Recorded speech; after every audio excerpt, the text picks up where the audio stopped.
Ini adalah Mercedes-Benz GLS 450 generasi terbaru, generasi ketiga. Artinya mobil ini full baru, baik fitur, dimensi, desain, ini full baru. Dan mobil ini harganya sekarang itu 2,325 miliar off the road. Sedangkan kira-kira nanti kalau udah on roadnya itu berada di angka 2,6 miliar. Nah, mobil ini kan full baru, kira-kira hal menarik apa yang membuat mobil ini menjadi istimewa?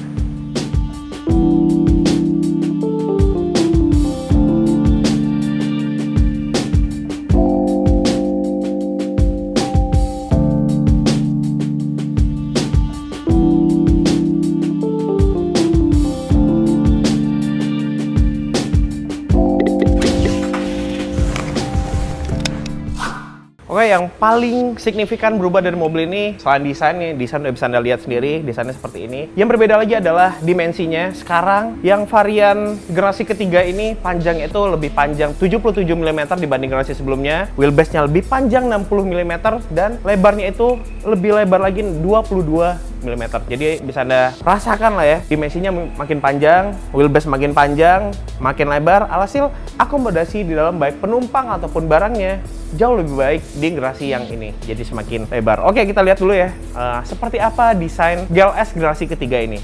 Nah, dari depannya yang paling berubah ya udah pasti tampilan depannya udah berubah semua dengan grill yang sangat besar ini, sebuah ciri khas Mercedes-Benz SUV. Yang paling besarnya GLS memiliki grill yang juga sangat besar. Nah, ini headlamp yang paling canggih lah untuk di Mercedes-Benz saat ini. Ini multi beam LED, jadi banyak banget LED di dalam sini. Total ada 112 dan yang adaptif itu ada 84 di bagian sini nih. Nah, ini fungsinya yang adaptif itu bisa mematikan lampu atau meredupkan LED-nya ketika ada mobil yang berlawanan arah di depan mobil, dan juga mematikan lampu ketika ada road sign. Jadi misalnya ada rambu jalan, lampunya dimatikan, alhasil pengendara mobil ini bisa melihat jelas dari rambu jalannya. Nah, lampu ini LED-nya itu dikontrol melalui kamera yang ada di bagian atas windshield-nya. Nah, untuk trim yang digunakan mobil ini di GLS 450 yang terbaru generasi ketiga itu menggunakan trim AMG line. Jadi bisa Anda lihat sendiri tampilannya agresif dari grill seperti ini. Bumper juga ada siripnya seperti ini dan ada jalur angin ke samping. Nah, itu membuat aerodinamika dari mobil ini jauh lebih baik lagi dari generasi sebelumnya. Sedangkan untuk bagian sampingnya, trim AMG line juga menyediakan pelek seperti ini. Nah, ini peleknya bisa dibilang masih mirip-mirip dengan generasi sebelumnya, karena ini merupakan pelek ciri khas dari AMG dengan 5 twin spoke nih, tampilannya seperti ini. Keren banget ya. Dan ini peleknya berbeda nih depan belakang. Jadi untuk bagian depan ini menggunakan ban 275/45 ring 21, sedangkan untuk bagian belakangnya itu menggunakan ban 315/40 ring 21. Jadi belakang itu lebih lebar lagi peleknya. Oke, seperti ini tampilannya. Samping, nih luar biasa ya, mobilnya tinggi banget. Tinggi saya 178, mobil ini jauh lebih tinggi. Nah, ini sekarang mobil ini kan menggunakan air suspension, tapi dalam kondisi normal. Kondisi normal saja, bisa Anda lihat sendiri, ground clearance-nya sangat tinggi. Keren banget. Sekarang kita lihat ke bagasinya. Oke. Kita bahas dulu bagian desain eksteriornya, bagian belakang terutama nih udah ciri khas SUV Mercedes-Benz saat ini. Ada kayak bulat-bulatan kayak gini, keren banget. Sedangkan bagian bawah nih bumper AMG line, tapi memang untuk knalpotnya ini artifisial nih. Sedangkan knalpot aslinya ada di bagian bawah. Oke, untuk membuka bagasi, ini ada 3 cara dari dalam, dari remote, dan mengaitkan kaki. Gitu, bukannya juga cepat. Dan seperti inilah bagasi Mercedes-Benz GLS 450. Bisa Anda lihat ini saat kondisi jok baris ketiga aktif, ini masih menyisakan ruang bagasi yang cukup lega. Nah, ini kalau misalnya aktif itu 355 liter untuk ruang bagasinya. Sedangkan kalau Anda ingin melipat jok baris kedua, ini ada tombol di bagian sini, ini ada 3L dan 3R. Dipencet aja. Oh, ditarik, bukan dipencet. Jadi pas jok baris ketiga ini udah dilipat rata dengan lantai, mobil ini memiliki volume 890 liter ketika jok baris ketiga dilipat. Sedangkan kalau misalnya Anda ingin melipat lagi, jok baris keduanya itu bisa mencapai 3.400 liter. Jadi bisa Anda bayangkan ketika Anda menginginkan bawa barang yang sangat banyak, bisa terakomodir di mobil ini. Dan ini nih mungkin tinggi nih ya. Ini kan tinggi. Bagasinya, lantai bagasinya, ketika Anda inginkan membawa barang yang berat misalnya gitu kan cukup ribet dan cukup effort lah ya. Ini ada tombol di bagian sini, ini bisa diturunin mobilnya, lihat ya, turun ya. Nah, ini udah posisi paling rendah, jadi Anda lebih mudah menaikkan barang. Lebih praktis saja. Nah, tadi udah saya bilang, ini pelipatan jok baris ketiga elektris. Jok baris kedua juga elektris, tapi tombolnya ada di bagian sini. Kalau misalnya Anda ingin melipat semua joknya, ada tombolnya. Pencet aja tombol all, semuanya akan terlipat secara elektris. Keren banget nih, langsung lega. Oke, kita lihat di bawah sini, ini ada kompartemen besar banget.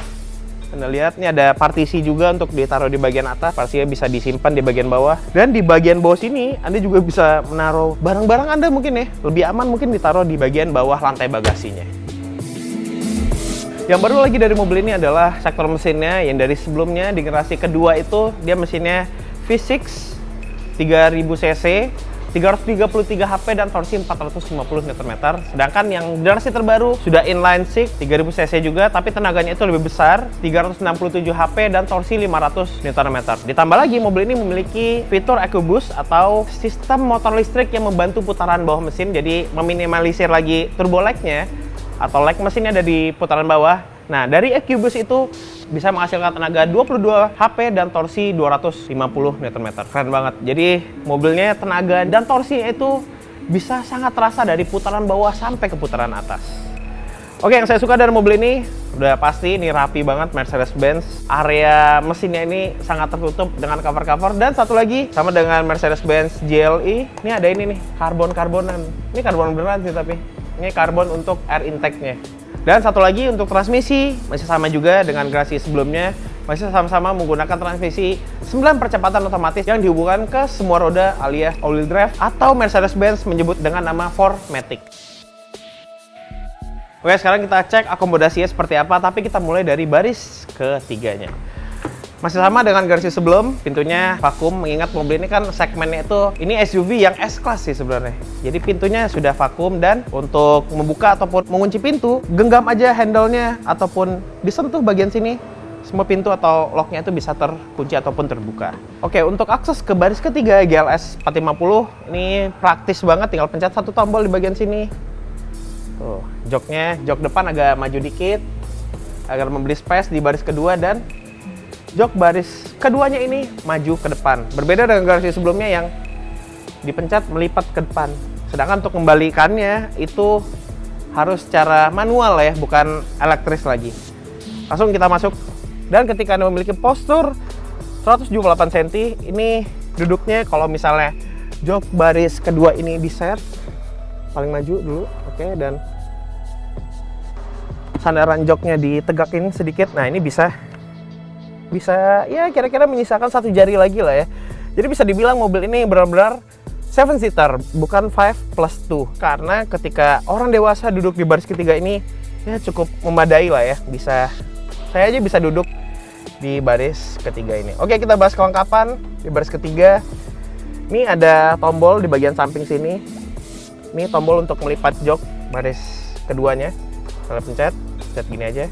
Misalnya orang di baris ketiga pengen keluar, tinggal pencet tombol ini. Di sampingnya ada USB port Type-C. Ini dia total ada 4 di baris ketiga, ada cup holder, ada speaker, dan AC. Oh ya, mobil ini memiliki 5 zona untuk temperatur AC. Jadi di baris pertama ada 2 zona, baris kedua 2 zona, dan ketiga ada zona yang tersendiri. Jadi pengaturannya ini bukan dari belakang, melainkan dari sisi depan baris pertama. Dari layar MBUX-nya bisa diatur berapa temperaturnya. Ya cukup nyaman lah ya duduk di baris ketiga ini. Tapi memang kalau Anda ingin duduk yang proper di baris ketiga, emang sedikit joknya itu, sandaran jok baris keduanya ini agak dimajuin sedikit. Oke, sekarang kita cek baris keduanya. Nah, ini untuk mengembalikan joknya juga elektris, tapi memang harus dipencet terus ini tombolnya. Jadi itu meminimalisir terjadinya kecelakaan, misalnya ada kaki yang nyangkut mungkin di sini. Kalau misalnya elektris secara otomatis bisa-bisa kejepit, jadi bahaya. Itu sisi safety yang bagus lah ya. Oke, sekarang kita lihat baris keduanya.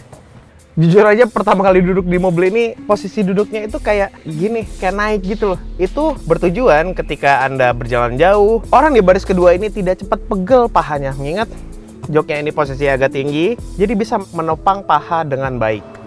Begitu. Enak nih. Saya lihat sendiri nggak ada space di sini. Alhasil posisi duduknya jadi mantep banget. Mobil ini kan wheelbase-nya memanjang 60 mm. Alhasil legroomnya Anda bisa lihat sendiri. Wow, luar biasa, sangat lega. Untuk password saya 178 cm. Asli ini. Tambah lagi di bagian bawahnya bisa taruh kaki ya, diselipin kaki. Wah, enak banget, lega. Nih, seperti inilah desain joknya. Bisa dibilang ini jok kulit yang teksturnya itu kayak kasar gitu ya. Nah, itu tadi udah saya tanya ke pihak Mercedes-Benz-nya, itu dia bilang untuk durabilitas ya sebenarnya. Mengingat mobil ini kan mobil di segmen off-road dan sering dibawa adventure, dan bisa dibilang jok ini yang memiliki ketahanan yang baik. Oke, bahas kelengkapannya. Sini pengaturan jok elektris sama kayak di Mercedes-Benz GLE, ada speaker Burmester, speaker high-end dari Mercedes-Benz. Itu ada 13 titik di interior mobil ini, ada kisi-kisi AC dan ada mikrofon di sini. Mikrofonnya ini cukup unik nih. Mikrofonnya ini sampai ke baris ketiga. Jadi kalau misalnya Anda telepon dengan keluarga Anda misalnya gitu ya, mobil penuh 7 orang, yang belakang bisa ikutan ngomong karena ada mikrofonnya. Jadi enak, bisa nelpon via Bluetooth, jadi lebih mudah lagi. Ada armrest cukup besar lah ukurannya, ada kompartemen dan ada 2 buah cup holder. Nah, ini pengaturan AC di sini. Tadi yang saya bilang ada zona di belakang, 1, di sini ada 2 zona untuk AC-nya, dan di bawah sini ada power outlet atau USB port tipe Type C, dan ada kompartemennya juga bisa dibuka. Oke, lanjut lagi. Ini di bagian samping sudah ada tirai. Ini tirainya dibuka ataupun ditutup secara elektris. Jadi 2 kali nih. Kalau misalnya tirainya aktif, dipencet sekali, tirainya turun, dan sekali lagi baru jendelanya yang terbuka. Ketika Anda mengatur AC-nya ini, misalnya suhunya pengen diturunin, dia berubah jadi biru. Pas suhunya dinaikin, ambient light-nya juga berubah menjadi warna merah.